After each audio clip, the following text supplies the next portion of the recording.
I grew up with what I would call a very average American upbringing. I had my mother, my father, a dog, and a younger sister. We started our lives in a townhouse located in Germantown, Maryland, where I spent 8 years of my childhood. My parents were very strict. I went to church and led a regular life. My mother was always busy with her job as she was a district manager of Taco Bell at the time. My father was and still is a printing pressman who also works long hours during the week. Looking back at the situation, I can see that parents must choose with the best of their knowledge where to send their kids while they're working before the age that they can go to school. My sister and I were enrolled at La Petite Daycare Center, a chain daycare center with a decent reputation. They could never have known what happened to us there, though. La Petite was a daycare center that looked attractive to the average income family. It included a playground, a very large yard for playtime, and a main building in which age-divided classrooms were separated. My sister and I made friends with quite a few other children, and mostly enjoyed our time at La Petite reading books, drawing, or doing other childish things. La Petite was flawed, though, and they had a punishment system that my parents would never have consented to. My first time meeting Mr. Curtis was when I couldn't go to sleep during nap time.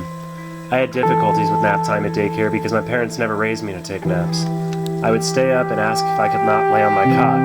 I asked on a few separate occasions if I could do something else while the other children were napping. After the second or third time asking, the daycare employees in charge of our class sent me down the hall to Mr. Curtis for a Mr. Curtis timeout. The Mr. Curtis timeout was universally known by all the children at the daycare. Mr. Curtis was a very muscular, large black man who probably weighed around 250 pounds by my memory. His timeout was actually torture. He would ask that what you had done and sit you down on his knee facing forwards. He grabbed my arms behind my back and pulled them in opposite directions until I was screaming and crying in pain. He never broke my shoulders, thankfully, but he wouldn't stop pulling until you were just at the breaking point, and I had just stopped crying. He would then send me back to my classroom. I was 6 years old when the abuse started, and my sister was 4 years old. Mr. Curtis was the go-to timeout for every single age group in the daycare center, and every employee that worked there knew of the neglect and abuse. Mr. Curtis had a very special way of keeping his abuse under wraps. He would tell us that if we ever told anyone about how he punished us, that he would kill our parents. My sister had her first Mr. Curtis timeout because she was stung by a bee. The employees told her to shut up when she was crying, and she wouldn't stop. Mr. Curtis made her stop crying, though. We couldn't tell our parents because we truly believed he would kill them. Instead, we shied away from social activity and became very quiet children while we were at daycare.